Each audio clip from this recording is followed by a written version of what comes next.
Hello, this is Dr. Grande. Today's question is, can I analyze the case of Doris Duke? Just a reminder, I'm not diagnosing anybody in this video, only speculating about what could be happening in a situation like this.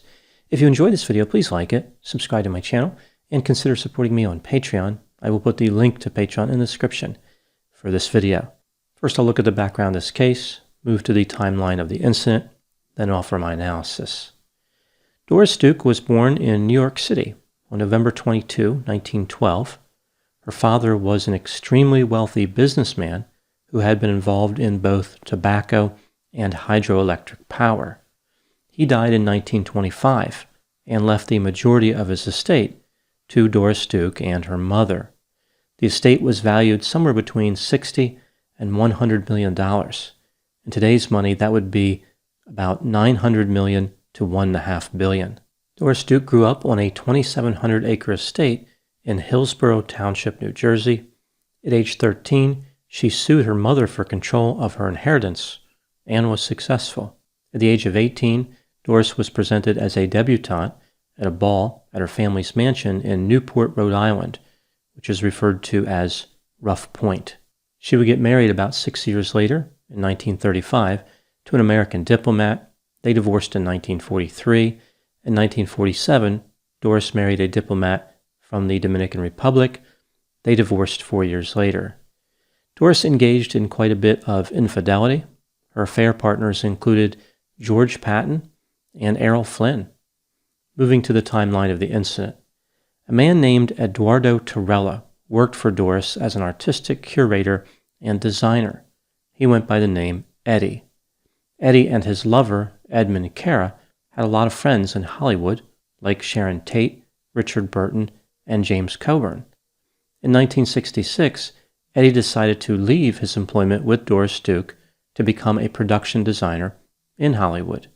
On October 6, he flew to Newport, Rhode Island. Doris picked Eddie up at the airport, and they drove to Rough Point, her mansion in Rhode Island. Eddie was visiting so he could tell Doris that he was quitting and to retrieve his personal belongings. He was probably a little bit on edge because friends of Doris had already told him that she would not be happy with the news. Staff working at the estate overheard Eddie and Doris having a heated argument that went on for quite some time. When the argument had concluded, they climbed into a rented Dodge Polara station wagon. It appears as though, at some point, Eddie was going to drop off his stuff at his family's home in New Jersey before flying back to California. It does not appear that Doris and Eddie were headed to New Jersey on this trip. That's a trip he would have made alone. There are different stories about where they were headed. They may have been going to buy an antique from a local dealer. Regardless of their intended destination, the journey that Eddie would be making that day would be much shorter and feature him coming in contact with more of the vehicle than he intended. According to Doris Duke, here's what happened as they were preparing to depart the mansion. Eddie had been driving the Dodge. When they reached the gate of the mansion, he exited the vehicle to open it. He put the vehicle in park, applied the parking brake, and left the engine running. The plan was for Doris to slide over to the driver's seat, drive the vehicle through the gate, and then pick Eddie up on the other side. She moved over to the driver's seat, released the parking brake, and put the Dodge into drive. As she prepared to put her foot on the brake, she accidentally placed it on the accelerator. The 4,200-pound vehicle launched forward and pinned Eddie against the gates, which were still opening at this time. The car then proceeded to knock the gates over, travel across the street, slam through a fence, and strike a tree. Doris was injured and confused. She didn't know where Eddie was, so she went back inside her mansion to look for him. It did not occur to her to look under the vehicle. Eddie was found by the authorities underneath the rear axle of the Dodge. He had died from massive injuries to his spinal cord, brain, and lungs. The incident was first reported to the authorities at 5:07 p.m. Doris and Eddie were on the way to the hospital by 5:40 p.m. The investigation into Eddie's death did not last long. The Newport police chief declared it was an accident. Eddie's family sued Doris Duke and were awarded $75,000 after about 5 years of fighting in court. The family had been willing to settle for $200,000, but Doris fought them vigorously in court. To put that money in perspective, Doris Duke earned about $1 million a week just in interest. That's almost $7 million today. Doris continued on with her life. She was able to have a number of adventures due to her incredible wealth. After suffering a stroke following a surgery on her knee, Doris Duke died on October 28, 1993, at the age of 80. Now moving to my analysis. Was Doris Duke responsible for the death of Eduardo Tirella? Was this murder? The death of Eddie was reinvestigated in 2020 by a journalist writing for Vanity Fair. The article made it seem as though perhaps Doris may have been guilty of murder. A few interesting items came up in the article that support this conclusion. Item number 1, Doris may have created a conflict of interest and meddled with the investigation. 8 days after the incident, Doris donated $25,000 to restore a public promenade behind a series of mansions in Newport. She donated over $10,000 to a hospital where she was taken after Eddie was killed. Over the next few months, she set up a restoration foundation for Newport, Rhode Island, which would eventually renovate 84 buildings. The Newport police chief retired just 7 months after the incident. He bought 2 condominiums in Florida. Several other officers who had been involved in the investigation were mysteriously promoted. One could argue, based on the competence level demonstrated during the investigation of Eddie's death, being demoted or fired would have been the expected result.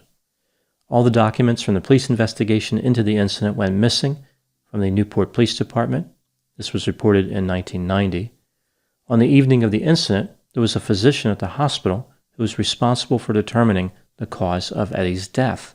He agreed to become Doris Duke's personal physician, just out of the blue, during the evening on that particular day. He put Doris into a private room so the authorities could not question her. He would later suggest that Eddie's death was a freak accident. Doris was not to blame. Furthermore, to justify putting her in a separate room, he said it would have been unkind to ask Doris questions right after such a tragedy.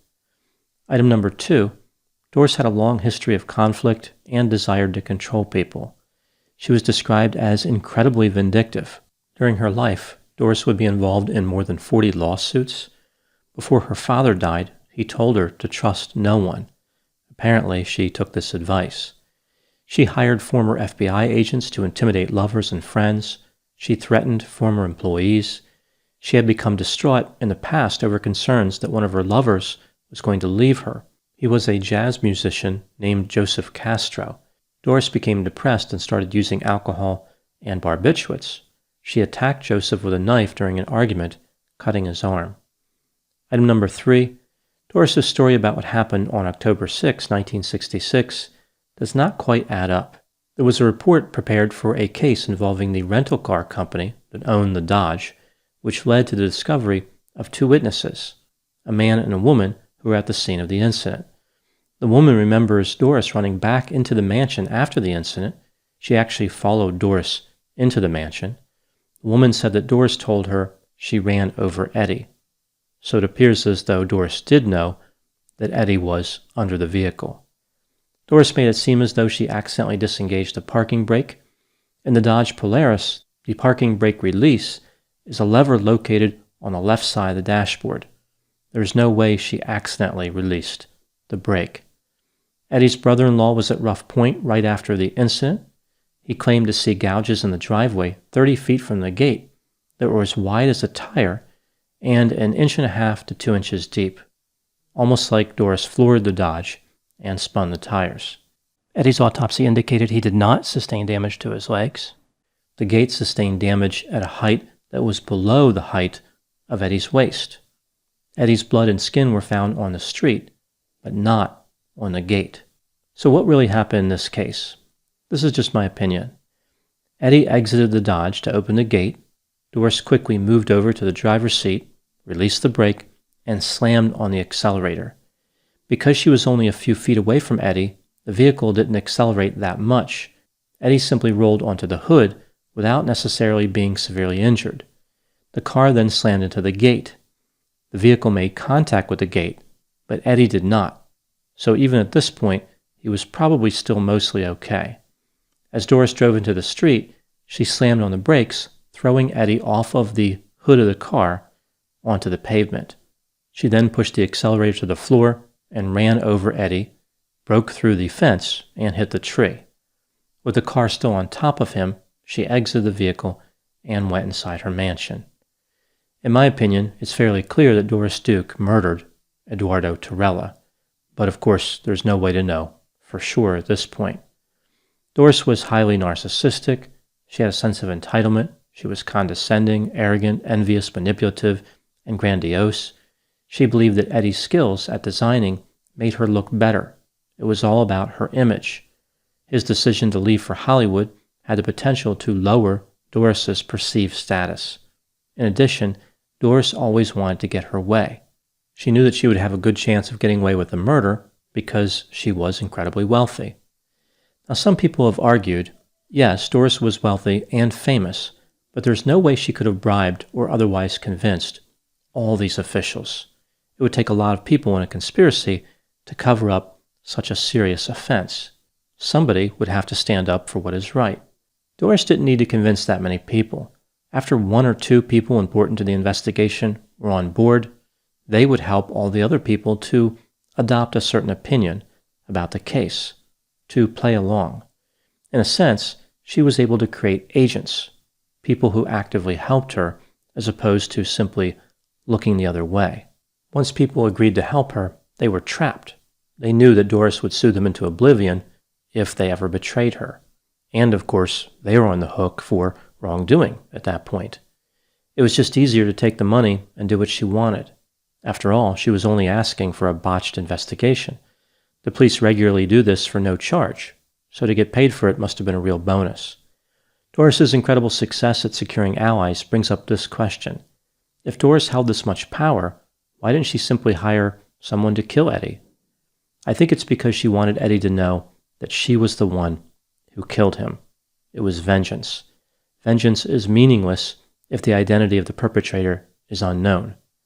Also, I think this was probably somewhat impulsive. In the heat of the moment she decided to do it, it wasn't something she had planned in advance.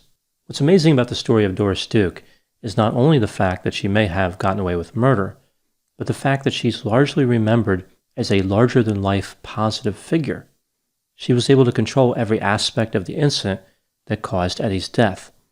Even if she was not responsible criminally, she was certainly responsible civilly, yet she was able to avoid any meaningful penalty there as well.